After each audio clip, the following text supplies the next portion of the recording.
Jahr dabei und um mich rum entsteht ein Hype, den die Leute mit mir teilen, weil ich Zeilen für sie schreib. Ich versteh es nicht, wenn Leute kommen und dann schreien: Yo, Crackson, kannst du bitte da mal unterschreiben? Oder können wir ein Bild machen?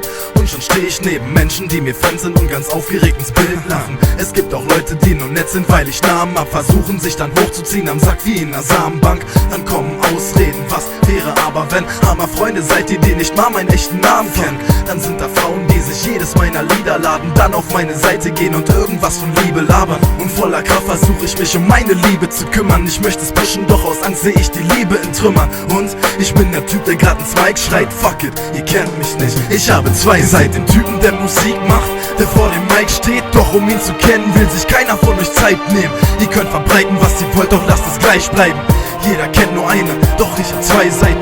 Ihr seht den Rapper, der Musik macht und vom Mic steht, doch um ihn zu kennen, will sich keiner von euch Zeit nehmen. Ihr könnt verbreiten, was ihr wollt, doch lasst es gleich bleiben. Jeder kennt nur eine, doch ich hab zwei Seiten. Die Seite, die ihr gar nicht von mir kennt, sie heißt David. Ihr kennt alle D-Crack, wie ich hier stehe als Artist. Wen interessiert's, ob ich in Problem stecke, mich mal zu Hause hab und trotzdem heute hier stehe und rappe. Meiner Perle nicht was Anständiges kaufen kann und mich Freunde bei sich pennen lassen. 1000 Dank. Ich muss mich um mein Leben kümmern und dann nebenbei Songs, Jams, ihr könnt's auch, okay, jederzeit. Kommt hoch und nehmt das Mic, zeig mir, wie hart du bist. Ich bin Ghetto, ficke deine Mutter, weil ich Straße bin. Hey, was ihr labert ist ehrlich, erbärmlich, ihr seid ein Dreck und auch in Wahrheit nicht mal ein bisschen gefährlich. Was soll ich tun? Soll ich leben oder reimen? Oder ist das gar nicht möglich wie das Gehen und ein Beinloser?